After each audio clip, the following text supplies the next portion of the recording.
Good evening student, welcome to CHS study point. आज आम +2 द्वितीय वर्ष इकोनॉमिक्स बहिर चैप्टर 1 तार पार्ट 9 टी को पढ़ा। पार्ट 9 रे रही आमर अर्थशास्त्र मौलिक अवधारणा। आमर पेज नंबर 22 देख अर्थशास्त्र मौलिक अवधारणा कौन।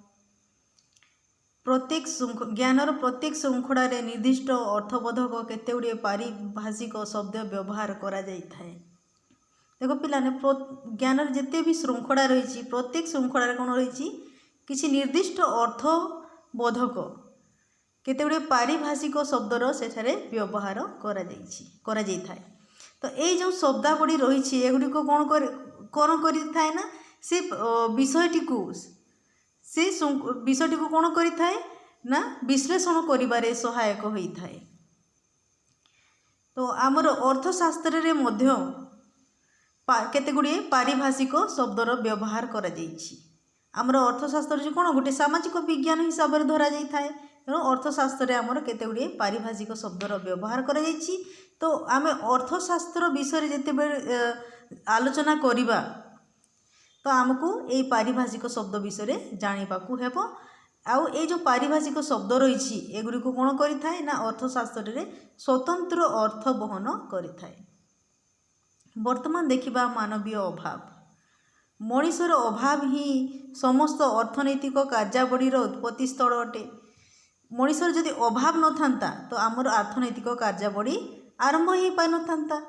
तो पिला माने अंडरलाइन करबो एठी अभाव कहिले कौनसी एक द्रव्य बा सेवा प्राप्तिर इच्छा को बुझाए। अभाव कहिले कौन होची कौन बुझा जाउची ना कौनसी एक द्रव्य बा सेवा प्राप्तिर इच्छा को बुझाए।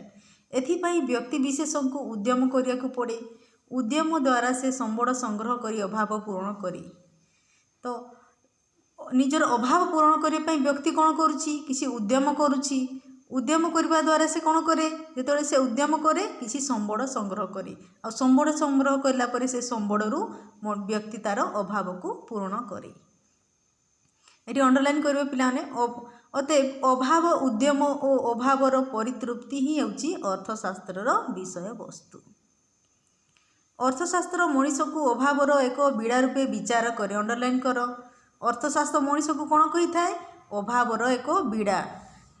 मानवीय अभावर सीमारेखा अंकन करने सहज नुहे संभव नुहे। समयर परिवर्तन सह अभावर परिमाणात्मक और गुणात्मक परिवर्तन घटे। तेणु अर्थनैतिक समस्या अधिक जटिल और तीव्र होता है। मनुष्यर जो अभाव रही तार सीमारेखा अंकन करने संभव नुहे।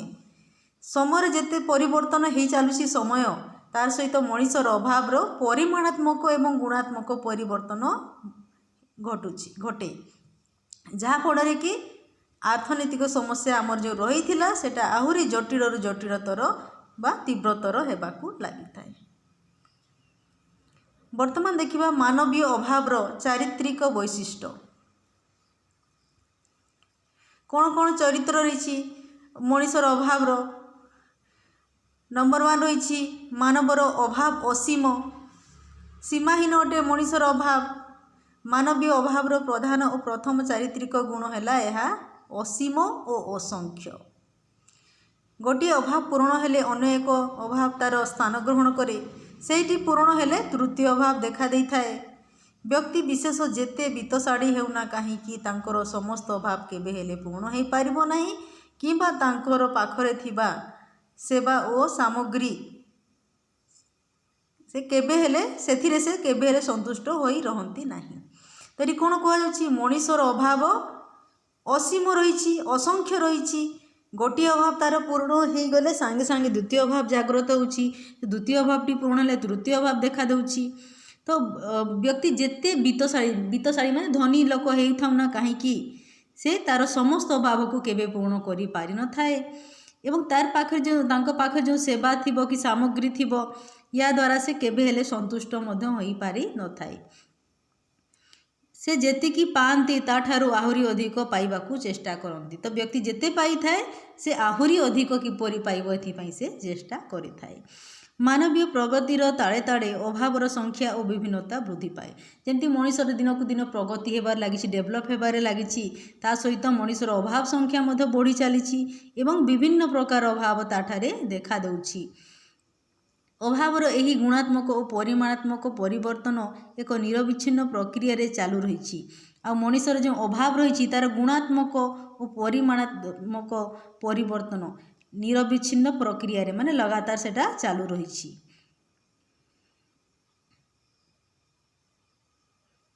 ଏବଂ ଏହା ହିଁ ଅଭାବକୁ ସୀମାହୀନ କରି ଗଢ଼ି ତୋଳିଛି, ଯାହାଦ୍ୱାରା କି ଆମର ଅଭାବ ସୀମାହୀନ ହେବାରେ ଲାଗିଛି। ବ୍ୟକ୍ତି ବା ସମାଜର ସମ୍ବଳ ସୀମିତ ହୋଇଥିବାରୁ ଏହି ସୀମାହୀନ ଅଭାବ ପରିତୃପ୍ତିକ୍ଷମ ନୁହେଁ। ବ୍ୟକ୍ତି ବା ବ୍ୟକ୍ତିଠାରେ ବି ଯାହା ସମ୍ବଳ ସୀମିତ ଅଟେ, ଗୋଟେ ସମାଜ ପାଖରେ ମଧ୍ୟ ସମ୍ବଳ ସୀମିତ ରହିଛି, ଗୋଟେ ରାଷ୍ଟ୍ର ପାଇଁ ବି ସମ୍ବଳ ସୀମିତ ରହିଛି। ତ ଏସବୁ ହେବା ଦ୍ୱାରା କ'ଣ ହେଉଛି ନା ଏଇ ସୀମାହୀନ ଅଭାବ, ସମ୍ବଳ ସୀମିତ ଅଛି ଆଉ ଏ ସୀମିତ ସମ୍ବଳରେ ଆମର ସୀମାହୀନ ଅଭାବକୁ ପୂରଣ କରିବା ପାଇଁ ବ୍ୟକ୍ତି ଏଇଟା ପରିତୃପ୍ତି କରିପାରିନଥାଏ। ଉଦାହରଣ ସ୍ୱରୂପ ଏକ ବାସଗୃହର ଅଭାବ ପୂରଣ ହେଲେ ବ୍ୟକ୍ତି ବିଶେଷ ଏକ ବହୁତଳ ଅଟ୍ଟାଳିକାର ଅଭାବ ଅନୁଭବ କରନ୍ତି। ତ ମନେକର ଗୋଟେ ବ୍ୟକ୍ତିର ଗୋଟେ ବାସଗୃହର ଅଭାବ ରହିଛି, ବାସଗୃହ ସେ ତିଆରି କରିଦେଲା, ତାର ଅଭାବ ପୂରଣ ହୋଇଗଲା, ତାପରେ ତାର ସାଙ୍ଗେ ସାଙ୍ଗେ ଦ୍ୱିତୀୟ ଅଭାବ ଜାଗ୍ରତ ହେଉଛି। କ'ଣ ନା ବହୁତଳ ବିଶିଷ୍ଟ ଅଟ୍ଟାଳିକା ଥିବ, ବଡ଼ ଗୋଟେ ବିଲ୍ଡିଂ ଘରର ଅଭାବ କରିବ ସେ, ସେଟା ପୂରଣ ହୋଇଗଲା ପରେ କ'ଣ ନା ତାକୁ ଶୀତ ତାପ ନିୟନ୍ତ୍ରିତ ପ୍ରାସାଦ ଦରକାର, ବିଳାସପୂର୍ଣ୍ଣ ମୋଟର କାର ଦରକାର, ଉଡ଼ାଜାହାଜ ବା ହେଲିକପ୍ଟର ଆବଶ୍ୟକ, ଏସବୁ ଆବଶ୍ୟକ କରିଥାନ୍ତି। ପୁଣି ସେଟା ମଧ୍ୟ ପୂर्ण ହୋଇଗଲା ପରେ କ'ଣ କରିବେ ବ୍ୟକ୍ତି ନା ମହାକାଶ ଯାନରେ ବସି ଗ୍ରହମଣ୍ଡଳ ପ୍ରଦକ୍ଷିଣ କରିବାକୁ ବ୍ୟକ୍ତିର ଇଚ୍ଛା ଜାଗ୍ରତ ହୁଏ। ଅଭାବର ଏହି ପ୍ରକୃତି ସମସ୍ତ ଅର୍ଥନୈତିକ ପ୍ରଗତିର ମୂଳମନ୍ତ୍ର କହିଲେ ଅତ୍ୟୁକ୍ତି ହେବ ନାହିଁ। ଅଭାବର ଏହି ପ୍ରକୃତି କ'ଣ ଅଟେ? ସମସ୍ତ ଅର୍ଥନୀତି ପ୍ରଗତିର ମୂଳମନ୍ତ୍ର। ନେକ୍ସଟ ରହିଲା ତୁମର ନିର୍ଦ୍ଦିଷ୍ଟ ଅଭାବର ତୃପ୍ତି ସମ୍ଭବ।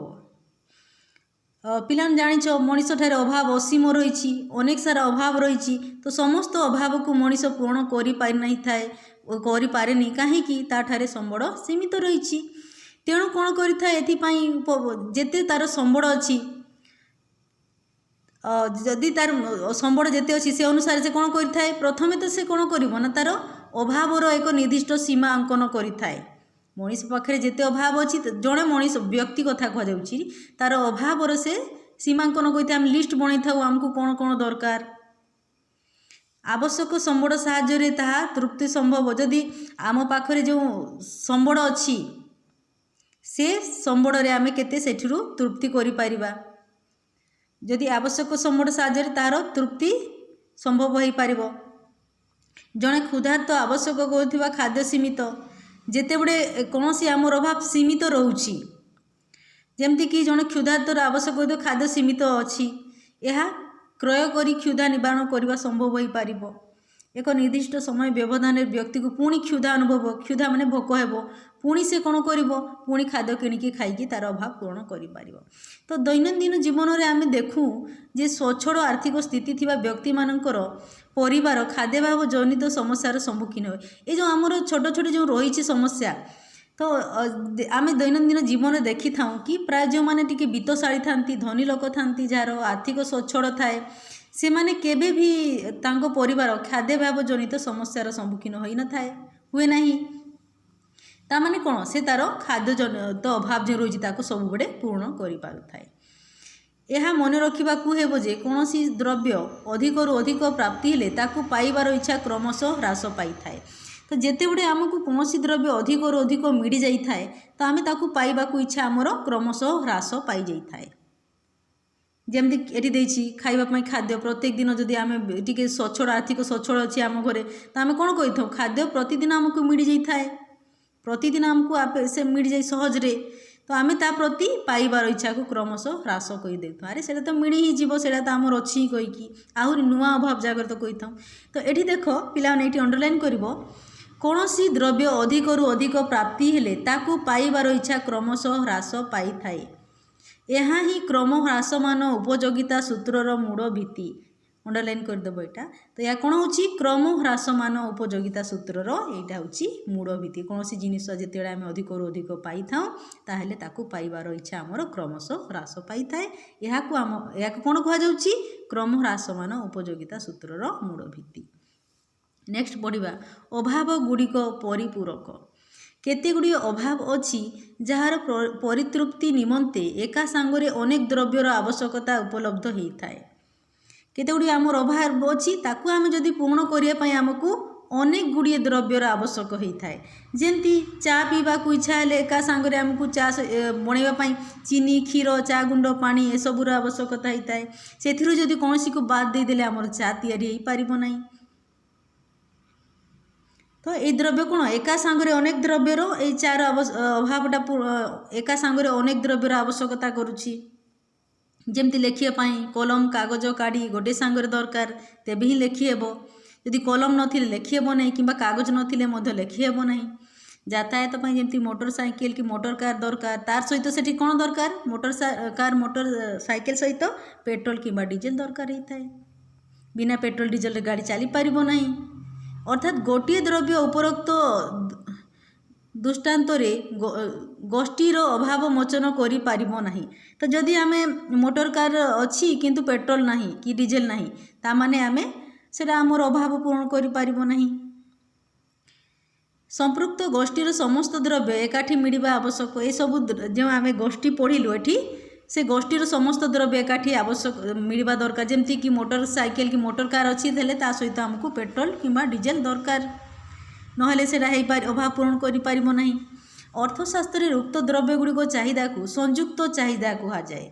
तो ये जो चाहिदा रही यही द्रव्य गुड़िकर मिलित चाहिदा या आमर अर्थशास्त्र रे यही द्रव्य गुड़िकर चाहिदा को कौन कह संयुक्त चाहिदा। नेक्स्ट रहिला अभाव गुड़िक प्रतियोगी। एक निर्दिष्ट समय रे बहुविध अभाव परितृप्ति पाई प्रतियोगिता करती। निर्दिष्ट समय बहुविध अभाव परितृप्ति माने तार पूर्ण पाई प्रतियोगिता होता है। अभाव सीमाहीन और ताहाकु पूर्ण करि पारुथिबा संबड़ सीमित रही। पिला देख सीमित आम पाखे संबड़ सीमित रही एवं अभाव केते सीमाहीन रही असीम रही। तेणु सबु अभाव को आम एका संगरे पूरण करि पारिबा नहीं। तो कौन कर अग्राधिकार भित्तिरे आमे यही सीमाहीन अभाव को कौन कर अग्राधिकार भित्तिरे सीमाहीन अभाव को मध्यरु केते गुड़ी को पूरण करा जाई पारिबो ताहा चयन करने को पड़ता है। आमे बाछि थाउ केउटा खूब जरूरी से अभाव को आमे प्रथमे बाछि थाउ। तेणु व्यक्ति घड़ी रेडियो स्कूटर टीवी सेट किणवा पाई इच्छा प्रकाश करि पारंती। से विदेश भ्रमण करने मध्य चाही पारंती। एसबु पाई तांको निकटरे थिबा संबड़ पर्याप्त होई न पारे। सेथिपाई तांको अभाव मध्यरु कौन करिवो बाछिबाकू पड़िवो केउटा खूब जरूरी एवं केउटा कम जरूरी। जड़े व्यक्तिर अभाव ये कौन दि जाइए जड़े व्यक्ति घड़ी रेडियो स्कूटर टीवी सेट सब किणापी इच्छा करें विदेश भ्रमण करने तार इच्छा हो पारे ये सब तार अभाव रही। तो ये सबू अभाव को पूर्ण करने जो ता पाखरे थिबा संबड़ जदि यथेष्ट नहीं पर्याप्त होनी ताहले कौन करिवो से अभाव गुड़िकरू बाछिब केउटा खूब अधिक जरूरी अटे अधिक जरूरी केउगुड़ाक केउगुड़िक कम जरूरी ताकू बाछिबाकू पड़िबो। अभाव मानकर एही प्रतियोगिता निरवच्छिन्न भाव चली थाए। एहीपरि भाव अभाव मानकर प्रतियोगिता निरविच्छिन्न भाव लगी रही थाए। प्रत्येक अभाव प्रथम पूर्ण हेबापाई निज निज मध्य प्रतिद्वंदिता करिथांती। तो केउ अभाव प्रथम पूर्ण हेब से निज निज मध्य प्रतिद्वंदिता करिथांती। नेक्स्ट रहिला अभाव गुड़िक वैकल्पिक। एक निर्दिष्ट अभाव पूरण पाई अनेक विकल्प पंथा रही। जमती आमे क्षुधा निवारण पाई आमर भोक मेटाइबा पाई भात खाई पारिबा किंबा रुटी खाई पारिबा। तो ये भातर विकल्प आम रुटी नहीं पारिबा रुटीर विकल्प भात नहीं पारिबा। जमती गरम पानी आमर अभाव पूर्ण करने चा पी पारिबा किंबा कॉफी पी पारिबा। चा द्वारा भी आम गरम पानी अभाव पूर्ण करि पारिबा किंबा कॉफी पी के आमर गरम पानी अभाव पूर्ण करि पारिबा। आमे मनोरंजन पाई चलचित्रर विकल्प हिसाब से थिएटर जाई पारिबा किंबा यात्रा को चयन करि पारिबा। इटा रहिला अभाव गुड़िकर वैकल्पिक। नेक्स्ट रहिला अभाव गुड़िक पुनः पुनः जाग्रत होती। ଅନେକ ଅଭାବ ବାରମ୍ବାର ଦେଖାଯାଏ। ଖାଦ୍ୟ ପାନୀୟ ପୋଷାକ କ୍ଷେତ୍ରରେ ଏହା ନିୟମିତ ବ୍ୟବଧାନରେ ଦେଖାଯାଇଥାଏ। ଉଦାହରଣ ସ୍ୱରୂପ ଥରେ ଖାଦ୍ୟ ଗ୍ରହଣ କରି କ୍ଷୁଧା ନିବାରଣ କଲେ ବ୍ୟକ୍ତି ପୁଣି କିଛି ସମୟ ବ୍ୟବଧାନରେ ତାକୁ ପୁଣି ଭୋକ ହୋଇଥାଏ ଏବଂ ଖାଦ୍ୟର ଆବଶ୍ୟକ ପଡ଼େ। ତ କିଛି କିଛି ଅଭାବ ରହିଛି ଯେଉଁଟା ପୁନଃ ପୁନଃ ଜାଗ୍ରତ ହୁଏ। ଯେମିତି ତୁମର ଖାଦ୍ୟ ରହିଲା, ଖାଇଦେଲା ପରେ କିଛି ଘଣ୍ଟା ବିତିଗଲା ପରେ ପୁଣି ଭୋକ ଲାଗିଥାଏ, ପୁଣି ଖାଦ୍ୟର ଦରକାର ପଡ଼ିଥାଏ। କିନ୍ତୁ କେତେକ ଅଭାବ ଅଛି, ପିଲାମାନେ ଦେଖ ମାନେ ସେ ଫ୍ରିଜ୍, ଟିଭି, ରେଡ଼ିଓ ଏଭଳି ଦୀର୍ଘସ୍ଥାୟୀ ଦ୍ରବ୍ୟ କ୍ଷେତ୍ରରେ ଉପଭୋଗ ପ୍ରକ୍ରିୟା ଦୀର୍ଘଦିନ ଧରି ଚାଲୁ ରହିଥିବାରୁ ଦ୍ରବ୍ୟଗୁଡ଼ିକ ପୂର୍ଣ୍ଣ ଅବକ୍ଷୟ ପରେ ହିଁ ଏହି ଅଭାବ ପୁନରାବର୍ତ୍ତନଶୀଳ ହୋଇଥାଏ। କିଛି ଅଭାବ ଅଛି ଯେଟା ସାଙ୍ଗେ ସାଙ୍ଗେ ଆମକୁ ଦେଖା ନ ଯାଇକି ସେ ବହୁ ଦୀର୍ଘ ଦିନ ପର୍ଯ୍ୟନ୍ତ ସେଇଟା ଚାଲୁ ରହିଥାଏ, ଆଉ ସେଇଟା ପୂର୍ଣ୍ଣ ଭାବରେ ଅବକ୍ଷୟ ହେଲା ପରେ ହିଁ ତା'ର ପୁନରାବର୍ତ୍ତନଶୀଳ ହୋଇଥାଏ। ତା'ର ଅଭାବ ପୁନରାବର୍ତ୍ତନଶୀଳ ମାନେ ପୁଣି ଥରେ ଅଭାବ ତା'ର ଦୀର୍ଘ ଦିନ ପରେ ଦେଖା ଦେଇଥାଏ।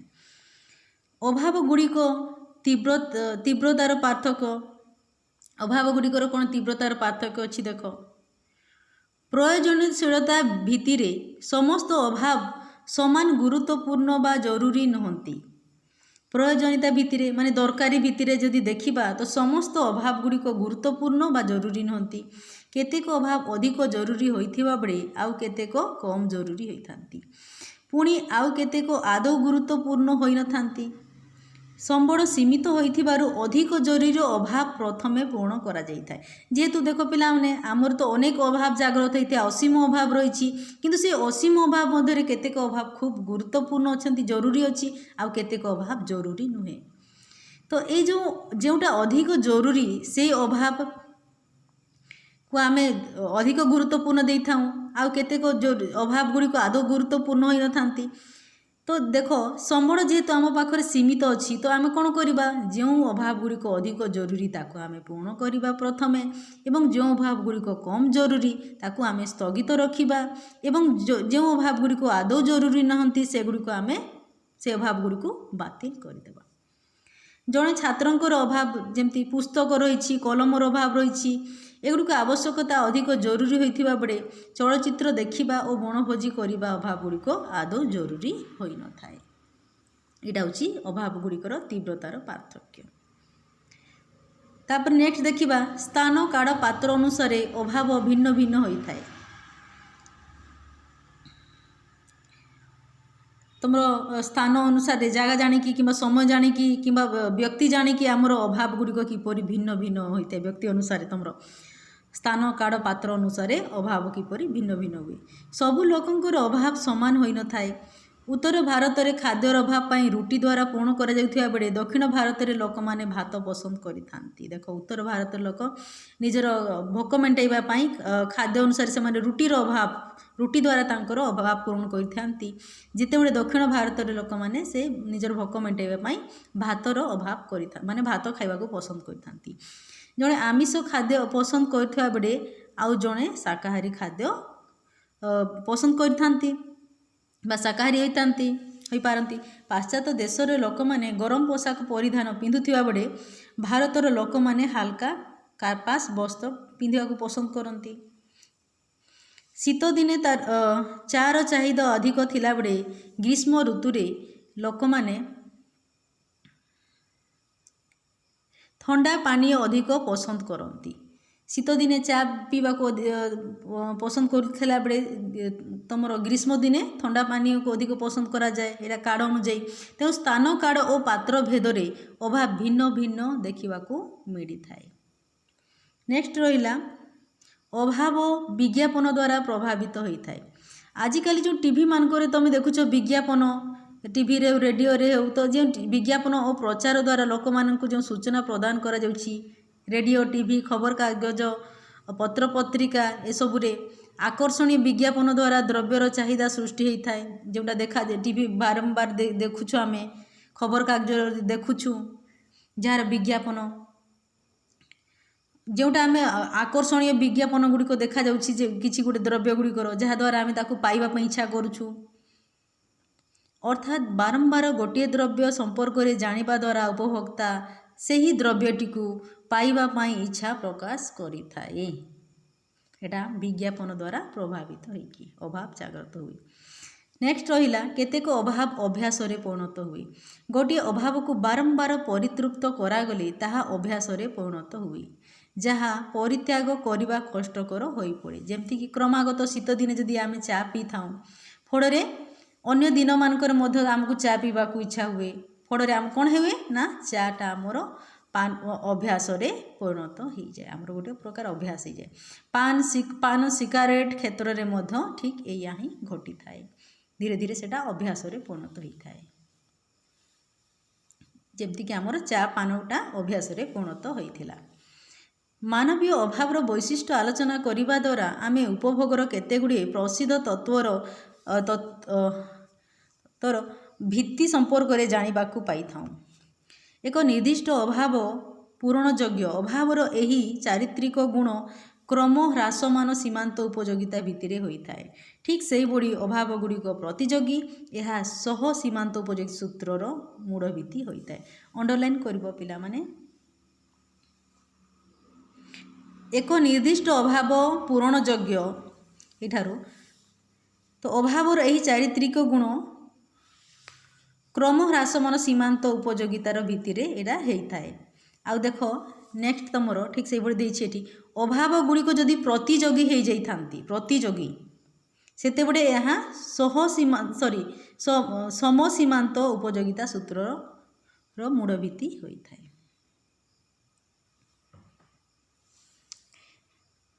नेक्स्ट रहा तुमर अभावर श्रेणी विभाग। देख अभावर श्रेणी विभाग मनीषर अभाव सीमाहीन, यह मानवीय प्रगतिर ताड़े ताड़े परिवर्धित परिमार्जित और परिवर्तित होई चली थाए। तेणु सामूहिक भाव मनीषर अभाव सीमांकन करने संभव नुहे। यही सबू अभाव को परितृप्त करने आम पाखरे थिबा संबड़ सीमित रही।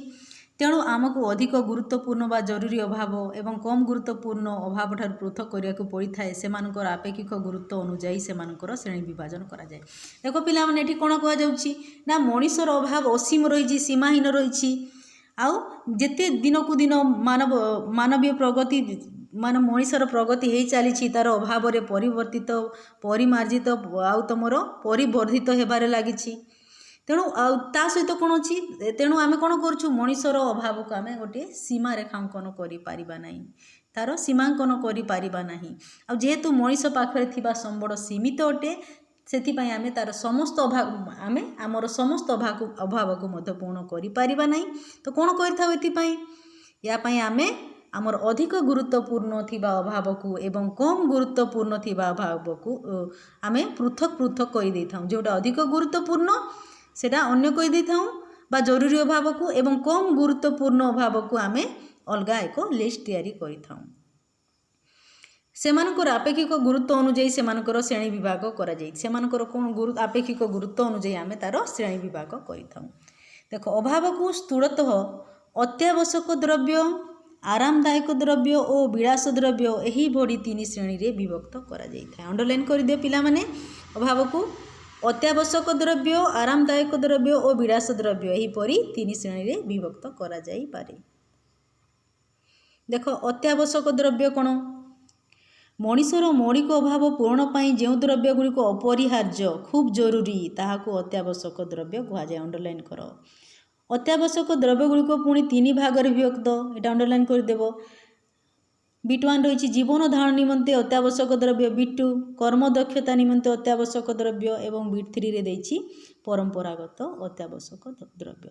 देखिबा जीवन धारण निमंते अत्यावश्यक द्रव्य कौन जो द्रव्य गुड़िक जीवन धारण पाई अति आवश्यक होता है ताहा ही जीवन धारण निमित्त अत्यावश्यक द्रव्य श्रेणीभुक्त होता है।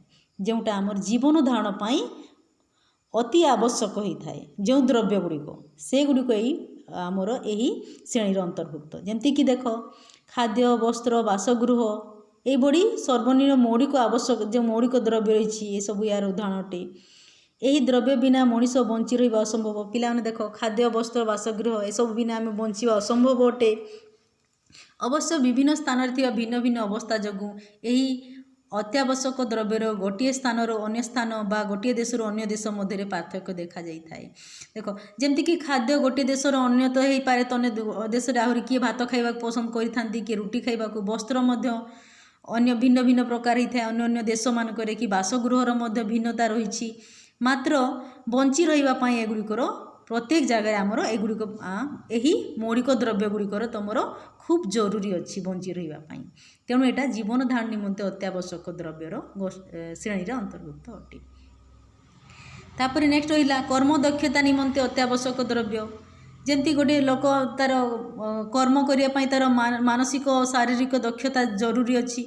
ମାନସିକ ଶାରୀରିକ ଦକ୍ଷତା ସର୍ବନିମ୍ନ ଆବଶ୍ୟକତା ପୂରଣ ହେଲେ ମଣିଷ ବଞ୍ଚିପାରେ, କିନ୍ତୁ ତାହାଠାରୁ ମଣିଷର ମାନସିକ ଶାରୀରିକ ଦକ୍ଷତା ବୃଦ୍ଧି ପାଏନି। ସର୍ବନିମ୍ନ ଆବଶ୍ୟକତାରେ ଯେଉଁ ସେବା ଓ ସାମଗ୍ରୀ ଶ୍ରମିକର କାର୍ଯ୍ୟଦକ୍ଷତା ବୃଦ୍ଧି କରେ ତାହା ଏହି ଶ୍ରେଣୀର ଅନ୍ତର୍ଭୁକ୍ତ ହୋଇଥାଏ। ଦେଖ, ଯେଉଁ ସେବା ଓ ସାମଗ୍ରୀ ଦ୍ୱାରା ଗୋଟିଏ ଶ୍ରମିକର ଜଣେ ବ୍ୟକ୍ତିର କାର୍ଯ୍ୟଦକ୍ଷତା ବୃଦ୍ଧି ହୋଇପାରୁଥିବ ସେଇଟା ହିଁ ଆମର କର୍ମଦକ୍ଷତା ନିମନ୍ତେ ଅତ୍ୟାବଶ୍ୟକ ଦ୍ରବ୍ୟ ଶ୍ରେଣୀର ଅନ୍ତର୍ଭୁକ୍ତ ହୋଇଥାଏ। ଯେମିତିକି ଉଦାହରଣ ଦେଇଛି ଉତ୍ତମ ବାସଗୃହ, ପୁଷ୍ଟିକର ଖାଦ୍ୟ, ଉପଯୁକ୍ତ ପରିଧାନ, ସର୍ବନିମ୍ନ ସ୍ୱାସ୍ଥ୍ୟ ଅଣ୍ଡରଲାଇନ୍ କରିଦିଅ ଓ ଶିକ୍ଷା ଏସବୁ ଶ୍ରମିକର ଦକ୍ଷତା ବୃଦ୍ଧି କରିବାରେ ସହାୟକ ହୋଇଥାଏ। ଯଦି ଭଲ ବାସଗୃହ ରହିବ, ସଫା ନିରୋଗ ରହିବ, ପୁଷ୍ଟିକର ଖାଦ୍ୟ ଖାଇବ, ତାର ଶକ୍ତି ଦରକାର ଜଣେ ଶ୍ରମିକକୁ, ଉପଯୁକ୍ତ ପରିଧାନ ଦରକାର, ସର୍ବନିମ୍ନ ସ୍ୱାସ୍ଥ୍ୟ, ତାର ସ୍ୱାସ୍ଥ୍ୟ ଭଲ ରହିଲେ ସେ ତାର କର୍ମଦକ୍ଷତା ବଢ଼ିବ, ଶିକ୍ଷା ମଧ୍ୟ ଦରକାର। ତ ଏସବୁ ଜଣେ ଶ୍ରମିକର କ'ଣ କରିଥାଏ? ଦକ୍ଷତା ବୃଦ୍ଧି କରିଥାଏ। ଠିକ୍ ସେହିପରି ଏକ ଛାତ୍ର ପାଇଁ ଟେବୁଲ ଓ ଚୌକି ଦକ୍ଷତା ନିମନ୍ତେ ଆବଶ୍ୟକ ଦ୍ରବ୍ୟ କୁହାଯାଇପାରେ। ବାକି ତୁମର ଯେମିତିକି ହଁ ଟେବୁଲ ଚୌକି ରହିଲା, ଏଇଟା ତୁମର ଦକ୍ଷତା ନିମନ୍ତେ ଗୋଟିଏ ଛାତ୍ର ପାଇଁ ଏଇଟା ଦକ୍ଷତା ବୃଦ୍ଧି କରିଥାଏ ପାଠ ପଢ଼ାରେ। ନେକ୍ସଟ ରହିଲା ପରମ୍ପରାଗତ ଅତ୍ୟାବଶ୍ୟକ ଦ୍ରବ୍ୟ। ସାମାଜିକ ଓ ଧାର୍ମିକ ପରମ୍ପରା, ଦେଶାଚାର ଓ ଅଭ୍ୟାସର ବଶବର୍ତ୍ତୀ ହୋଇ ଅନେକ ସମୟରେ ମଣିଷ କେତେ ଗୁଡ଼ିଏ ଅଭାବ ପୂରଣ କରିବାକୁ ବାଧ୍ୟ ହୋଇଥାଏ।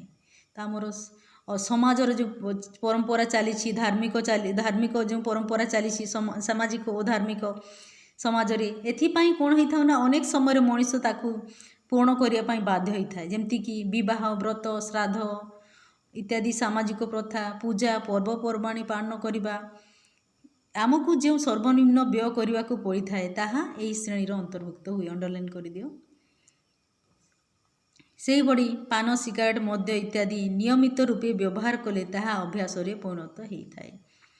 ଏଗୁଡ଼ିକ ଜୀବନ ଧାରଣ ପାଇଁ ଦକ୍ଷତା ବୃଦ୍ଧି ପାଇଁ ଆବଶ୍ୟକ ହୋଇନଥାନ୍ତି। ଏଇ ଯେଉଁ ପରମ୍ପରାଗତ ଅତ୍ୟାବଶ୍ୟକ ଦ୍ରବ୍ୟ ଗୁଡ଼ିକ ଆମର ଜୀବନ ଧାରଣ ପାଇଁ କିମ୍ବା ଆମର ଦକ୍ଷତା ବୃଦ୍ଧି ପାଇଁ ଆବଶ୍ୟକ ହୋଇନଥାନ୍ତି। ଏହି ଦ୍ରବ୍ୟ ଓ ସେବାକୁ ପରମ୍ପରାଗତ ଅତ୍ୟାବଶ୍ୟକ ଦ୍ରବ୍ୟ କୁହାଯାଇଥାଏ। ଏଇଟା ଆମେ ଯେଉଁ ସମାଜରେ ରହୁଛୁ ତାର କିମ୍ବା ଆମର ସାମାଜିକ ଓ ଧାର୍ମିକ ପରମ୍ପରାକୁ ନେଇକି ଆମେ ଏସବୁ ଆମେ କରିଥାଉ। ପୂଜା ହେଲା କି ପର୍ବପର୍ବାଣି, ଆମେ ଯେଉଁ ପର୍ବ ସବୁ ମାନିଥାଉ, ଏସବୁ ଆମ ସାମାଜିକ କିମ୍ବା ଧାର୍ମିକ ପରମ୍ପରାର ବଶବର୍ତ୍ତୀ ହେଇକି କରିଥାଉ। ବିବାହ, ବ୍ରତ ରେ ଯାହା ଆମେ ଯେଉଁ ଅଭାବ ସବୁ ଜାଗ୍ରତ କରିଥାଉ, ଯେଉଁ ଦ୍ରବ୍ୟ ସବୁ ଆମେ ସେ ଦ୍ରବ୍ୟ ସେବାରେ ବ୍ୟବହାର କରିଥାଉ, ଏଇଟା ଆମର ପରମ୍ପରାର ବଶବର୍ତ୍ତୀ ହେଇକି କରିଥାଉ। ଆମ ସାମାଜିକ ଓ ଧାର୍ମିକ ପରମ୍ପରା ଅନୁଯାୟୀ ଆମେ ଏଇଟା କରିଥାଉ। ତ ଏଇ ଯେଉଁ ଦ୍ରବ୍ୟ ସେବାର ଏଠି ଆମେ ଯେଉଁ ଆବଶ୍ୟକ କରିଥାଉ ଏଇଟା ପରମ୍ପରାଗତ ଅତ୍ୟାବଶ୍ୟକ ଦ୍ରବ୍ୟ କୁହାଯାଇଥାଏ। ନେକ୍ସଟ ରହିଲା ଆମେ ନମ୍ବର 1 ପଏଣ୍ଟ ଅତ୍ୟାବଶ୍ୟକ ଦ୍ରବ୍ୟ ପଢ଼ିଥିଲୁ। ଅତ୍ୟାବଶ୍ୟକ ଦ୍ରବ୍ୟ 3 ଭାଗରେ ବିଭକ୍ତ। ନମ୍ବର 1 ଜୀବନ ଧାରଣ ନିମନ୍ତେ ଅତ୍ୟାବଶ୍ୟକ ଦ୍ରବ୍ୟ, ସେକେଣ୍ଡରେ ଥିଲା କର୍ମଦକ୍ଷତା ନିମନ୍ତେ ଅତ୍ୟାବଶ୍ୟକ ଦ୍ରବ୍ୟ ଓ ଥାର୍ଡ଼ରେ ଥିଲା ପରମ୍ପରାଗତ ଅତ୍ୟାବଶ୍ୟକ ଦ୍ରବ୍ୟ। ବର୍ତ୍ତମାନ ସେକେଣ୍ଡ ନମ୍ବର ପଏଣ୍ଟ ଯେଉଁ ଅତ୍ୟାବଶ୍ୟକ ଦ୍ରବ୍ୟ, first number point, second number point ଥିଲା ଆମର ଆରାମପ୍ରଦ ଦ୍ରବ୍ୟ, ତାକୁ ପଢ଼ିବା। ଯେଉଁ ଦ୍ରବ୍ୟ ଜୀବନକୁ ସରସ ଓ ସୁଖପ୍ରଦ କରେ ତାହାକୁ ଆରାମଦାୟକ ଦ୍ରବ୍ୟ କୁହାଯାଏ। ଅଣ୍ଡରଲାଇନ୍ କର। ଯେମିତି ସୁସ୍ୱାଦୁ ଭୋଜନ, ଉତ୍ତମ ପୋଷାକ ପରିଚ୍ଛଦ, ବିଜୁଳି ପଙ୍ଖା, ରେଡ଼ିଓ ଇତ୍ୟାଦି ଆରାମପ୍ରଦ ଦ୍ରବ୍ୟର ଉଦାହରଣ। ଅଣ୍ଡରଲାଇନ୍ କରିଦେବ ଏଇଟା ମଧ୍ୟ। ଏଗୁଡ଼ିକ ଜୀବନ ଧାରଣ ପାଇଁ ଆବଶ୍ୟକ ନୁହନ୍ତି, କିନ୍ତୁ ଏହାର ଅଭାବରେ ଦକ୍ଷତା ହ୍ରାସ ପାଇପାରେ। କାର୍ଯ୍ୟଦକ୍ଷତା ଜନିତ ଅତ୍ୟାବଶ୍ୟକ ଦ୍ରବ୍ୟ ଓ ଆରାମଦାୟକ ଦ୍ରବ୍ୟ ମଧ୍ୟରେ ଥିବା ପାର୍ଥକ୍ୟ ସୁସ୍ପଷ୍ଟ ନୁହେଁ। ତ ଆମର ଏଠି କ'ଣ କୁହାଯାଉଛି? କାର୍ଯ୍ୟଦକ୍ଷତା ପାଇଁ ଯେଉଁ ଅତ୍ୟାବଶ୍ୟକ ଦ୍ରବ୍ୟ ଅଛି ଓ ଆରାମଦାୟକ ଦ୍ରବ୍ୟ ମଧ୍ୟରେ ଯେଉଁ ପାର୍ଥକ୍ୟ ବେଶୀ ଦେଖାଯାଇ ନଥାଏ। ଉଭୟ ଏକ ପ୍ରକାର ଦ୍ରବ୍ୟ ଭଳି ମନେ ହେଇଥାଏ। ତେବେ ଆରାମପ୍ରଦ ଦ୍ରବ୍ୟଗୁଡ଼ିକ ଦକ୍ଷତା ବୃଦ୍ଧି କରେ ସତ, କିନ୍ତୁ ଦକ୍ଷତା ପାଇଁ ଏହା ଅତି ଆବଶ୍ୟକ ନୁହେଁ। ଆରାମପ୍ରଦ ଦ୍ରବ୍ୟଗୁଡ଼ିକ। ଥାର୍ଡ଼ ନମ୍ବର ପଏଣ୍ଟ ରହିଲା ଆମର ବିଳାସ ଦ୍ରବ୍ୟ। ବିଳାସ ଦ୍ରବ୍ୟ କହିଲେ ସେହି ଦ୍ରବ୍ୟ ଓ ସେବାକୁ ବୁଝାଏ ଯାହା ଜୀବନ ଧାରଣ ପାଇଁ କିମ୍ବା ବ୍ୟକ୍ତି ବିଶେଷଙ୍କର କାର୍ଯ୍ୟଦକ୍ଷତା ବୃଦ୍ଧି ପାଇଁ ଆବଶ୍ୟକ ନୁହେଁ। ସେଇଟା ଯେଉଁଟା ବିଳାସ ଦ୍ରବ୍ୟ, ଆମର ଲକ୍ଜରୀ ଜିନିଷ ଗୁଡ଼ିକ। ଏହା ବ୍ୟକ୍ତି ବିଶେଷଙ୍କର ଅହମିକାକୁ ସନ୍ତୁଷ୍ଟ କରିବା ଓ ସମ୍ପତ୍ତି ଓ ଆଭିଜାତ୍ୟର ପ୍ରଦର୍ଶନ ଉଦ୍ଦେଶ୍ୟରେ ଉପଭୋଗ କରାଯାଇଥାଏ। ତ ଆମର ଯେଉଁ ବିଳାସ ଦ୍ରବ୍ୟ କଥା କୁହାଯାଉଛି, ଏଇଟା କେବଳ ଲୋକଙ୍କର ଅହମିକା ମାନେ ତାହାର ଅହଂଭାବ ବା ଇଗୋକୁ ସନ୍ତୁଷ୍ଟ କରିବା ଏବଂ ନିଜର ସମ୍ପତ୍ତି ଆଉ ଆଭିଜାତ୍ୟକୁ ଦେଖାଇବା ଉଦ୍ଦେଶ୍ୟରେ ଏସବୁ ଦ୍ରବ୍ୟର ମଣିଷ ବ୍ୟବହାର କରିଥାଏ ବୋଲି କୁହାଯାଉଛି। ଯେମିତିକି ସୁଦୃଶ୍ୟ ଅଟ୍ଟାଳିକା, ସୁନ୍ଦର ଦେଖା ଗୋଟେ ବିଲ୍ଡିଂ ଘର, କି ବହୁ ସଂଖ୍ୟକ ଦାସ ଦାସୀ ରଖିବା, ହୀରାର ହାର, ମୂଲ୍ୟବାନ ପୋଷାକ ପରିଚ୍ଛଦ ଇତ୍ୟାଦି ବିଳାସ ଦ୍ରବ୍ୟର ଉଦାହରଣ। ଅଣ୍ଡରଲାଇନ୍ କରିଦିଅ। ଜଣେ ଛାତ୍ର ପାଇଁ ମୋଟର କାର ମଧ୍ୟ ବିଳାସ ଦ୍ରବ୍ୟ ପଦବାଚ୍ୟ। ନିଶ୍ଚୟ ତା ପାଇଁ ଅତ୍ୟାବଶ୍ୟକ ଦ୍ରବ୍ୟ ନୁହେଁ। ଏଇଟା ତା ପାଇଁ ଗୋଟେ ବିଳାସ ଦ୍ରବ୍ୟ ଅଟେ ଛାତ୍ର ପାଇଁ। ଏହିସବୁ ଦ୍ରବ୍ୟ ଅନାବଶ୍ୟକ ଅଟେ। ବିନା ମୋଟର କାରରେ ମଧ୍ୟ ଗୋଟେ ଛାତ୍ର ପାଠ ପଢ଼ିପାରିବ। ଏହାର ଅଭାବରେ ମଣିଷ ସହଜରେ ବଞ୍ଚିପାରିବ। ଅଭାବର ଉପରୋକ୍ତ ଶ୍ରେଣୀ ବିଭାଗ ଚିରସ୍ଥାୟୀ ବା ଅପରିବର୍ତ୍ତନ ନୁହେଁ। ସବୁବେଳେ ମଣିଷର ଅଭାବର ପରିବର୍ତ୍ତନ ଯେହେତୁ ଲାଗିଛି, ଗୁଣାତ୍ମକ ପରିବର୍ତ୍ତନ ପରିମାଣାତ୍ମକ ପରିବର୍ତ୍ତନ ଲାଗିଛି, ତେଣୁ ଏହି ଅଭାବର ଶ୍ରେଣୀ ବିଭାଗଟା ମଧ୍ୟ ଚିରସ୍ଥାୟୀ ନୁହେଁ କିମ୍ବା ଅପରିବର୍ତ୍ତନୀୟ ନୁହେଁ। ଏହାର ବିଭାଜନ ଆପେକ୍ଷିକ ଅଟେ। ଏହି ବିଭାଜନ ଯେଉଁ କରାଯାଇଛି ସେଇଟା ଆପେକ୍ଷିକ ଅଟେ। ଦେଶ, କାଳ, ପାତ୍ର ଓ ଅନ୍ୟାନ୍ୟ ଉପାଦାନ ମାନଙ୍କ ଦ୍ୱାରା ଏହା ବହୁଳ ଭାବରେ ପ୍ରଭାବିତ ହୋଇଥାଏ। ଅନ୍ୟ ଦେଶ, କାଳ, ପାତ୍ର, ଦେଶ, ସମୟ, ବ୍ୟକ୍ତିବିଶେଷ କିମ୍ବା ଅନ୍ୟାନ୍ୟ ଉପାଦାନ ମାନଙ୍କ ଦ୍ୱାରା ଏଇଟା ବହୁ ଭାବରେ ପ୍ରଭାବିତ ହୋଇଥାଏ। ଯେମିତି ଉଦାହରଣ ଦେଇଛି, ଏକ ମୋଟର କାର ବା ରେଫ୍ରିଜରେଟର ଭାରତରେ ବିଳାସ ଦ୍ରବ୍ୟ ହୋଇଥିବା ବେଳେ ଆମେରିକାରେ ଏହି ମୋଟର କାର ଓ ରେଫ୍ରିଜରେଟରଟା ଗୋଟିଏ ଅତ୍ୟାବଶ୍ୟକ ଦ୍ରବ୍ୟ ଭାବରେ ଗଣାଯାଇଥାଏ। ତ ସେହି ସମାନ ଜିନିଷ ଦେଖ, ଭାରତ ପାଇଁ ବିଳାସ ଦ୍ରବ୍ୟ ରହିଲା ବେଳକୁ ଆମେରିକା ପାଇଁ ସେହି ସମାନ ଜିନିଷଟା ଅତ୍ୟାବଶ୍ୟକ ଦ୍ରବ୍ୟରେ ଗଣାଯାଉଛି। ଏକ ଅଟ୍ଟାଳିକା ଗରିବ ଲୋକଙ୍କ ପାଇଁ ବିଳାସ ଦ୍ରବ୍ୟ ହୋଇଥିବା ବେଳେ ଏକ ବିତ୍ତଶାଳୀ ଧନୀଶାଳୀ ଲୋକଙ୍କ ପାଇଁ ଏଇଟା ଗୋଟିଏ ଆବଶ୍ୟକ ଦ୍ରବ୍ୟ ହୋଇଥାଏ, ଗୋଟିଏ ଅଟ୍ଟାଳିକାଟା।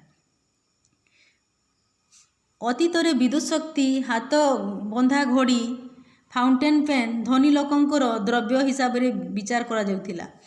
ଜଣେ ଡାକ୍ତରଙ୍କ ପାଇଁ ମୋଟର କାର ଅତ୍ୟାବଶ୍ୟକ ଦ୍ରବ୍ୟ ହୋଇଥିବା ବେଳେ ଜଣେ କୃଷକଙ୍କ ପାଇଁ ସେ ମୋଟର କାରଟି କ'ଣ ହେବ? ଏକ ବିଳାସ ଦ୍ରବ୍ୟ ହୋଇଥାଏ। ଇଂଲଣ୍ଡରେ ସୁଟ୍ କୋଟ୍ ଅତ୍ୟାବଶ୍ୟକ ଦ୍ରବ୍ୟ ହୋଇଥିବା ବେଳେ ଭାରତରେ ଏହି ସୁଟ୍ କୋଟ୍ କେହି ପିନ୍ଧିଦେଲେ ତାକୁ ଆମେ ବହୁତ ଧନୀଶାଳୀ ବିତ୍ତଶାଳୀ ବ୍ୟକ୍ତି କହିଥାଉ। ଏହାକୁ ଆମେ ବିଳାସ ଦ୍ରବ୍ୟ ହିସାବରେ ଗଣାଯାଇଥାଏ ଭାରତରେ ସୁଟ୍ କୋଟ୍। ଅତଏବ ଅଭାବର ଏହି ତ୍ରିବିଧ ବିଭାଜନ ପରିବର୍ତ୍ତନୀୟ ଏବଂ ସେମାନଙ୍କ ମଧ୍ୟରେ ଥିବା ପାର୍ଥକ୍ୟ ମାତ୍ରାଗତ, ଶ୍ରେଣୀଗତ ନୁହେଁ। ତ ଯେଉଁ ଏହି ଅଭାବର ଯେଉଁ ତ୍ରିବିଧ ବିଭାଜନ ଦେଖାଯାଉଛି, ସେଇଟା ପରିବର୍ତ୍ତନୀୟ। ଯେଉଁ ତିନିଟା ବିଭାଜନ ଆମେ ଦେଖିଲୁ ଅଭାବର, ଏଇଟା ପରିବର୍ତ୍ତନୀୟ। ଏଇଟା ସବୁଦିନ ପାଇଁ ନୁହେଁ, ସ୍ଥାୟୀ ନୁହେଁ, ଏଇଟା ସବୁବେଳେ ପରିବର୍ତ୍ତନୀୟ। ଏବଂ ସେମାନଙ୍କ ମଧ୍ୟରେ ପାର୍ଥକ୍ୟ କ'ଣ ରହିଛି? ମାତ୍ରାଗତ ରହିଛି, କିନ୍ତୁ ଶ୍ରେଣୀଗତ ନୁହେଁ। ନେକ୍ସଟ ରହିଲା ଆମର ବିଳାସ ଦ୍ରବ୍ୟ ଉପଭୋଗ ନ୍ୟାୟସଙ୍ଗତ କି? ଦେଖିବା, ବିଳାସ ଦ୍ରବ୍ୟର ଉପଭୋଗ ଜୀବନ ଧାରଣ ପାଇଁ କିମ୍ବା ମଣିଷର କର୍ମଦକ୍ଷତା ପାଇଁ ବୃଦ୍ଧି ପାଇଁ ଆଦୌ ଆବଶ୍ୟକ ହୋଇନଥାଏ। ଏ ଯେଉଁ ବିଳାସ ଦ୍ରବ୍ୟ ଅଛି, ଏହାର ଉପଭୋଗଟା ନ୍ୟାୟସଙ୍ଗତ କି ବୋଲି ପଚରାଯାଇଛି। ତ ଏଇ ଯେଉଁ ବିଳାସ ଦ୍ରବ୍ୟର ଉପଭୋଗ ଜୀବନ ଧାରଣ ପାଇଁ କିମ୍ବା ମଣିଷର କର୍ମଦକ୍ଷତା ପାଇଁ ତ ଆଦୌ ଆବଶ୍ୟକ ଜଣାପଡ଼ୁନାହିଁ। ବିଳାସ ଦ୍ରବ୍ୟ ବିନା ମଣିଷ ଆରାମରେ ବଞ୍ଚିପାରିବ। ଏସବୁ ଜିନିଷ ବ୍ୟତିରେ ମଣିଷ ସହଜରେ ସୁଖପ୍ରଦ ଭାବରେ ବଞ୍ଚିପାରିବ। ବିଳାସ ଦ୍ରବ୍ୟ ସାଧାରଣତଃ ସମ୍ପଦ ଓ ଆଭିଜାତ୍ୟର ପ୍ରଦର୍ଶନ ତଥା ବ୍ୟକ୍ତିବିଶେଷର ଅହମିକାକୁ, ତାର ଇଗୋ ଭାବକୁ ସନ୍ତୁଷ୍ଟ କରିବା ପାଇଁ ଉପଭୋଗ କରାଯାଇଥାଏ। ଏହି ବିଳାସ ଦ୍ରବ୍ୟ କେବଳ ନିଜର ଆଭିଜାତ୍ୟ କିମ୍ବା ସମ୍ପତ୍ତିର ପ୍ରଦର୍ଶନ କରିବା ପାଇଁ, ନହେଲେ ଗୋଟିଏ ବ୍ୟକ୍ତି ତାର ଅହଂଭାବକୁ, ତାର ଇଗୋକୁ ସନ୍ତୁଷ୍ଟ କରିବା ପାଇଁ ଏହାକୁ ଉପଭୋଗ କରିଥାଏ।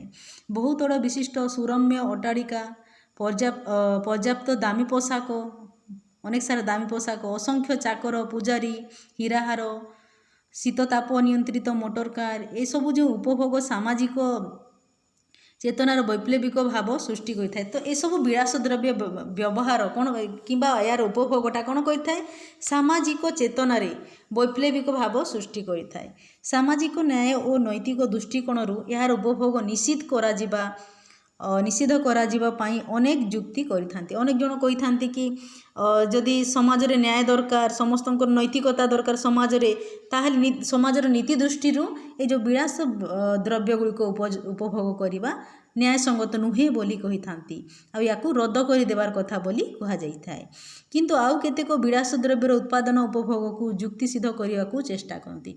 किंतु अनेक लोक कौन कही थांती ना ये विलास द्रव्य गुड़िक तार उपभोग करवा तार व्यवहार करवा तार उत्पादन करवा एटा जुक्ति सिद्ध बोली से माने चेष्टा करिथांती। काहेकि ना देखो जमती कि विलास द्रव्य को जदि आमे निषेध कर बंद कर देबा ताहले जो एई विलास द्रव्य जो उत्पादन होउछि सेठी जो अनेक लोक माने सेठी नियुक्ति की काम करूछंती से माने सब बेकार हे जिबे। तो एथिपाई अनेक जन जुक्ति करिथांती कि एटा करबा कथा जदि व्यवहार करबा कथा। पुणी एही द्रव्य उत्पादन हेले नूतन द्रव्य आविष्कार उत्पादन पाई उत्साह सृष्टि होई थाए। तो जदि विलास द्रव्य उत्पादन हेबो तो ताहार आउ टिके डेभलप हेकि तार आहुरी अधिक विलास द्रव्य किंबा आहुरी तार नुआ नुआ आविष्कार हेई पारिबो नुआ नुआ जिनिस उत्पादन हेई पारिबो। तेणु एटा हेबार कथा बोली कहा जाउछि। शेष में एक गणतांत्रिक राष्ट्र रे खाउटी स्वाधीनता रक्षा पाई याकू निश्चित करा जिबा अनुचित। जेहेतु भारत गोटे गणतांत्रिक राष्ट्र तेणु ये आमर जो उपभोक्ता मानक पाई भी किंबा खाउटी मानक पाई कर जो स्वाधीनता रही तेणु याकू निषेध करवा अनुचित। तो विलास द्रव्य को उपभोग करा जाई पारे भारत रे। अपरपक्षे अनेक जुक्ति करती जे विलास द्रव्य जीवन धारण पाई किंबा दक्षता पाई आदौ आवश्यक नुहे तेणु ताहार उत्पादन संबड़र अपचय कहले भूल हेबो नाही। तो जो विलास द्रव्य जेहेतु मनीषर दक्षता वृद्धि कर न थाए किंबा मनीष बंचापी अत्यावश्यक द्रव्य नुहे तो यार जिते बड़े विलास द्रव्य उत्पादन करा जाउछि तो कहा जाउछि कि संबड़र अपव्यवहार करा जाउछि। द्वितीय रे अत्यावश्यक द्रव्य उत्पादन को संबड़र प्रत्याहृत हो विलास द्रव्य उत्पादन करने सामाजिक न्यायर परिपंथी। द्वितीय जदि देखा तो अत्यावश्यक द्रव्य उत्पादन संबड़ किछि प्रत्याहृत करी माने किसी संबड़ को सेठिरु बाद देकी ही विलास द्रव्यटा उत्पादन कराटा सामाजिक न्यायर परिपंथी अटे बोली कहा जाउछि। उपसंहार एतिकी कहा जाई पारे जे उन्नत देश मानक विलास द्रव्य उपभोग पाई कौनसी प्रतिबंधक रही न पारे। तो जो उन्नत देश डेवलपमेंट कंट्री माने अछंती सेमानक पई विलास द्रव्यर उपभोग पाई कौनसी बाधा नाही सेठी। उक्त देश मानक प्रायतः 100% नागरिक अत्यावश्यक और आरामदायक द्रव्य उपभोग कर सारी। तो ये जो धनी देश मानक उन्नत देश मानक प्राय समस्त लोक माने ही सेठारे आरामदायक द्रव्य को से माने व्यवहार करिथांती। सेमानकर वर्धित आय केवल विलास द्रव्य उपभोग रे खर्च होता है। जो तांकर अधिक अधिक जो इनकम करिथांती अधिक टंका जहाँ जो टंकार से माने विलास द्रव्यर उपभोग ताकू खर्च करिथांती। किंतु भारत भली गरीब और उन्नत देश मानकर दारिद्र्य निरक्षरता कुपोषणर अर्धाधिक लोक सड़ुथिबा बेले मुष्टिमेय लोक विलास द्रव्य उपभोग करने सामाजिक और अर्थनैतिक दृष्टिकोण आदौ समीचीन नुहे। तो ये कौन कह जाउछि भारत भली गरीब और अनुन्नत देश रे दारिद्र्य रही निरक्षरता रही कुपोषण लोक खाइबा को पाउना अर्धाधिक लोक भोकर छटपट होइकी अनेक लोकंकर जीवन एमती दारिद्र्य सीमा रेखा तले रही माने भोक उपास रही जाउछंती। तो सेटा ही कह जाउछि अर्धाधिक लोक सड़ुथिबा बेले माने कुपोषण रे। तो भारत परी दारिद्र्य निरक्षरता और कुपोषण अर्धाधिक लोक सड़ुथिबा बेले एपरी देश रे मात्र केतेक लोक केतेक धनीशाली व्यक्ति जदि विलास द्रव्य को उपभोग करे ताहले एटा सामाजिक और अर्थनैतिक दृष्टि आदौ समीचीन हेबो ना एकदम एटा ठीक नुहे बोली कहा जाउछि। केतेक लोक अत्यधिक विलास द्रव्य व्यवहार करुछंती टंका अधिक थिबारु आउ सेही देश रे ही सेही केतेक अधिकांश लोक कोन ना खाइबा को पाउ नाहंती। तो एटा ठीक हेबो नै बोली कहा जाउछि। तो सामाजिक और अर्थनैतिक दृष्टिकोण एटा ठीक नुहे। एठारे पुंजी गठन मुख्य समस्या। भारत भली देश में पुंजी गठनर समस्या रही ଅତେ ବିଳାସ ଦ୍ରବ୍ୟର ଉପଭୋଗରେ ଅଙ୍କୁଶ ଦେଲେ ହିଁ ଆମେ ଅଧିକ ସଞ୍ଚୟ ସୃଷ୍ଟି କରି ଶିଳ୍ପାଞ୍ଚନ ପାଇଁ ଆବଶ୍ୟକ ପୁଞ୍ଜି ଗଠନ କରିପାରିବୁ। ତାମାନେ କ'ଣ କୁହାଯାଉଛି ନା ଯଦି ଆମେ ବିଳାସ ଦ୍ରବ୍ୟ ଯେଉଁ ଉପଭୋଗ କରୁଛୁ ସେଠି ଯଦି ଅଙ୍କୁଶ ଲଗାଇଦେବା, ତାକୁ ଯଦି ବ୍ୟାନ୍ କରିଦିଆଯାଏ, ତେବେ ହିଁ କ'ଣ ହେବ ନା ଅଧିକ ଟଙ୍କା ସଞ୍ଚୟ ହେବ। ଆଉ ଅଧିକ ଟଙ୍କା ସଞ୍ଚୟ କରିବା ଦ୍ୱାରା କ'ଣ ହେବ, ଶିଳ୍ପାୟନ ପ୍ରତିଷ୍ଠା ହୋଇପାରିବ। ଶିଳ୍ପାୟନ ପାଇଁ ଆମେ କ'ଣ କରିବା, ପୁଞ୍ଜି ଗଠନ କରିପାରିବା। ସଞ୍ଚୟ ଅଧିକ ହେଲା, ପୁଞ୍ଜି ଅଧିକ ଗଠନ ହେବା, ପୁଞ୍ଜି ଅଧିକ ଗଠନ ହେଲେ ଶିଳ୍ପାୟନ ପ୍ରତିଷ୍ଠା ହେବ। ଆଉ ଶିଳ୍ପାୟନ ପ୍ରତିଷ୍ଠା ହେଲେ କ'ଣ ହେବ ନା ଦେଶରୁ ଦାରିଦ୍ର୍ୟ ଓ ବେକାରୀ ଦୂର ହେବା ସମ୍ଭବ ହେବ। ତ ଏଇଟା ଥିଲା ଆମର ଇକୋନୋମିକ୍ସର ପାର୍ଟ 9 ଆମେ ଯେଉଁ ପଢ଼ିଲୁ ବିଳାସ ଦ୍ରବ୍ୟର ଉପଭୋଗ ନ୍ୟାୟସଙ୍ଗତ କି। ଏଇଟା ଭାରତ ପରିଦେଶରେ ଏଇଟା ଥରେ କୁହାଯାଉଛି, କେତେକ କହୁଛନ୍ତି କି ଯେହେତୁ ଗଣତାନ୍ତ୍ରିକ ରାଷ୍ଟ୍ର ତେଣୁ ଖାଉଟିଙ୍କର ସ୍ୱାଧୀନତା ରକ୍ଷା ପାଇଁ ଏଇଟା ନିଶ୍ଚିତ କରିବା ଅନୁଚିତ ବୋଲି କୁହାଯାଉଛି। ପୁଣି କେତେ କହୁଛନ୍ତି ନା ବିଳାସ ଦ୍ରବ୍ୟର ଉପଭୋଗରେ ଅଙ୍କୁଶ କରିଦେଲେ ସଞ୍ଚୟ ବଢ଼ିବ, ସଞ୍ଚୟ ବଢ଼ିଗଲେ ପୁଞ୍ଜି ଗଠନ ହେବ, ପୁଞ୍ଜି ଗଠନ ହେଲେ ଶିଳ୍ପାଞ୍ଚଳ ପ୍ରତିଷ୍ଠା ହୋଇପାରିବ, ଯାହାଫଳରେ କି ଦେଶରୁ ଦାରିଦ୍ର୍ୟ ଓ ବେକାର ଦୂର ହୋଇପାରିବ, ଦୂର କରିବା ସମ୍ଭବ ହେବ ବୋଲି କୁହାଯାଉଛି। ଆଜି ଏତିକି ରହିବା। ମୋର ଆଶା ଅଛି ପିଲାମାନେ ବୁଝିପାରିଥିବ। ଯଦି ବୁଝିପାରିନ କମେଣ୍ଟ ସେକ୍ସନରେ କମେଣ୍ଟସ୍ କରିକି ଜଣାଇବ। ନେକ୍ସଟ କ୍ଲାସ୍ରେ ଉପଯୋଗିତା ପଢ଼ିବା। Thank you.